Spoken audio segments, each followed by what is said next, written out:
الحمدللہ رب العالمین والصلاة والسلام علی سید الانبیاء والمرسلین اما بعد فاعوذ باللہ من الشیطان الرجیم بسم اللہ الرحمن الرحیم۔ محترم بزرگوں، دوستوں، نوجوان ساتھیوں، محترم بہنوں، پیارے بچوں، السلام علیکم ورحمۃ اللہ وبرکاتہ۔ آج کی ویڈیو میں خلیفہ چہارم حضرت علی رضی اللہ تعالی عنہ کا بیان کیا جائے گا۔ امیر المومنین خلیفہ چہارم حضرت علی رضی اللہ تعالی عنہ کعبہ مشرفہ میں 13 رجب عام الفیل جمعے کے دن پیدا ہوئے۔ آپ پیدائشی نیک تھے اور دور جہالت میں بھی آپ نے نہ تو شراب پی نہ ہی کبھی شرک و بت پرستی کی۔ آپ کا نام علی کنیت ابو الحسن اور ابو التراب ہے، اور القابات کئی ہیں جن میں اسد اللہ، اللہ کے شیر، مولا علی مشکل کشا، خلیفہ چہارم، داماد رسول، امام الاولیاء زیادہ مشہور ہیں۔ آپ حضور علیہ السلام کے چچا زاد بھائی بھی ہیں، کیونکہ آپ کے والد حضرت ابو طالب حضور صلی اللہ تعالی وسلم کے چچا ہیں۔ اسی طرح آپ حضور علیہ السلام کے داماد بھی ہیں، کیونکہ حضور صلی اللہ علیہ وسلم کی پیاری بیٹی خاتون جنت بی بی فاطمہ الزہرا رضی اللہ تعالی عنہا آپ کی زوجہ ہیں۔ آپ بچوں میں سب سے پہلے ایمان لائے۔ اس وقت آپ کی عمر مختلف روایات کے مطابق 8 سال، 10 سال، 15 سال یا 16 برس تھی۔ آپ بنی ہاشم کے پہلے خلیفہ اور حسنین کریمین رضی اللہ تعالی عنہما کے والد ہیں۔ سادات کرام اور اولاد رسول کا سلسلہ تا قیامت اللہ عز و جل نے آپ ہی کے ذریعے جاری فرمایا ہے۔ اس کے علاوہ طریقت کے سب سلسلے آپ سے جا کر ملتے ہیں، اور کروڑوں اولیاء آپ ہی کے سینے سے فیض حاصل کر کے مخلوق خدا کو فیضیاب کر رہے ہیں۔ آپ عشرہ مبشرہ میں سے ہیں، یعنی آپ کو دنیا ہی میں جنتی ہونے کی بشارت حضور علیہ السلام نے عطا فرما دی ہے۔ شجاعت و بہادری میں آپ کا شہرہ عام ہے۔ عرب و عجم، بحر و بر میں آپ کی زور طاقت کے سکے بیٹھے ہوئے ہیں۔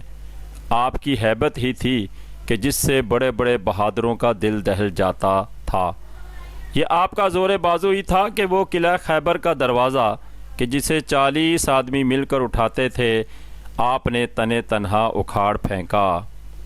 آپ کے فضائل حضور علیہ السلام نے احادیث میں کثیر تعداد میں بیان فرمائے ہیں۔ چنانچہ حضرت سعد بن ابی وقاص رضی اللہ تعالی عنہ سے روایت ہے کہ اللہ کے رسول صلی اللہ علیہ وسلم نے غزوہ تبوک میں حضرت علی کو مدینہ منورہ میں اہل بیت کی حفاظت کے لیے چھوڑا۔ اس پر آپ نے عرض کی، یا رسول اللہ صلی اللہ تعالی علیہ وسلم، آپ مجھے عورتوں اور بچوں پر خلیفہ بناتے ہیں؟ اس پر اللہ کے رسول صلی اللہ علیہ وسلم نے ارشاد فرمایا، کیا تم اس پر راضی نہیں ہو کہ تمہیں میرے دربار میں وہ مقام و مرتبہ حاصل ہو جو حضرت ہارون علیہ السلام کو حضرت موسیٰ علیہ السلام کے دربار میں تھا، بجز اس کے کہ میرے بعد کوئی نبی نہیں ہے۔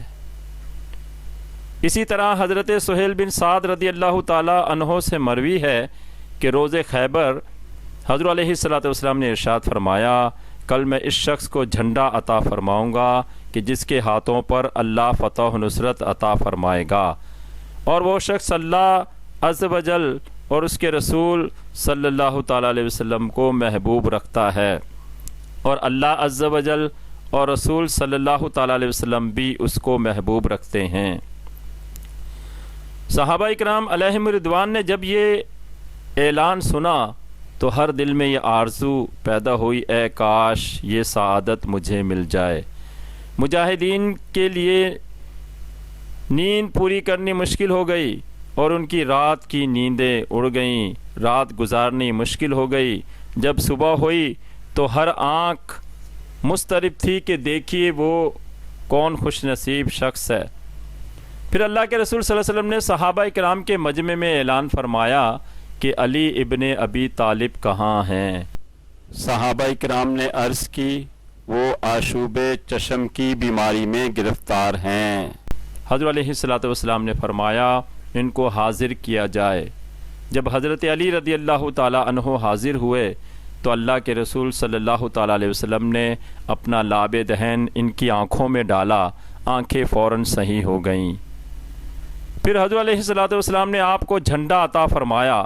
حضرت علی کرم اللہ وجہ نے قلعہ خیبر کو اکھاڑ پھینکا اور مسلمانوں نے بآسانی خیبر کو فتح کر لیا۔ ایک اور جگہ حضرت علیہ السلام نے ارشاد فرمایا علی مجھ سے ہے اور میں علی سے ہوں۔ مزید آپ صلی اللہ تعالی وسلم نے ارشاد فرمایا میں علم کا شہر ہوں، علی اس کا دروازہ ہے۔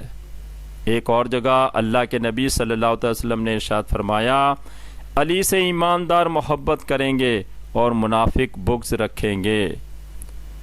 حضرت ابن مسعود رضی اللہ تعالی عنہ سے روایت ہے کہ حضور علیہ السلام نے ارشاد فرمایا علی کے چہرے کو دیکھنا عبادت ہے۔